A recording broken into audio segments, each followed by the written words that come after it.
232. You guys just come into Hyannis. It's a synthetic type of heroin which is being made in all types of ways. There's how it's getting to this country.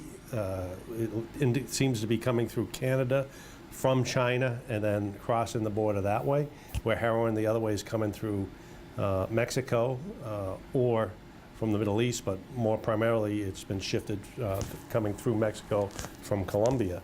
But the fentanyl itself is much more potent than heroin.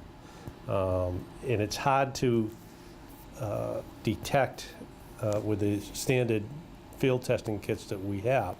And what's also complicated things is we almost don't want our officers field testing anything, because the carfentanil, which you might be reading about, elephant tranquilizer, whatever its compounds are so deadly and dangerous, and it's just a minute amount you have to get on you. There have been numerous accounts where people just coming in contact with it are suffering from reactions to it. Certainly the change in when I started, we never saw any synthetic opiates. We never saw any, it was basically just straight heroin. And now all the synthetics are coming out, the fentanyl, stuff like that, which is causing that many more overdoses. Yeah, in the passenger seat, slumped over the wheel. And when I pulled up on him, he had a bunch of pills all laid all over him. And then as soon as I opened the door, he swallowed them. And we had 2 needles on the passenger seat, which we've already discarded. And just the bands right there.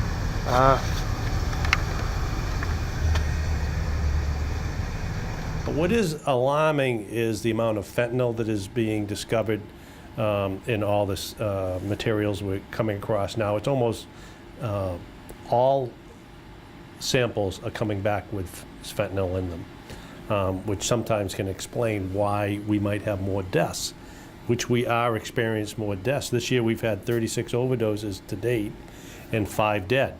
That's as of May 19th. I haven't updated the stats since then. Last year we had 74 overdoses and we had 11 dead. So it's still pretty high compared to what it used to be. So with that, I certainly think it's getting worse. Whether the number of people shooting heroin and stuff is changing, it's tough to tell. It's tough to tell if you're actually like making the problem get smaller, or somebody's always kind of like filling the spot of the next person. I think they, especially with social media and the news, they see like the aftermath of everything, but they don't actually like see it in like when it's happening, when you're actually looking at this stuff, when you're dealing with it, and maybe how severe it may appear at the time, whether it ends up being that, whether you're done with the investigation, you're done with a call or an overdose, can kind of go a couple different ways. So they may not see what it's like in the moment.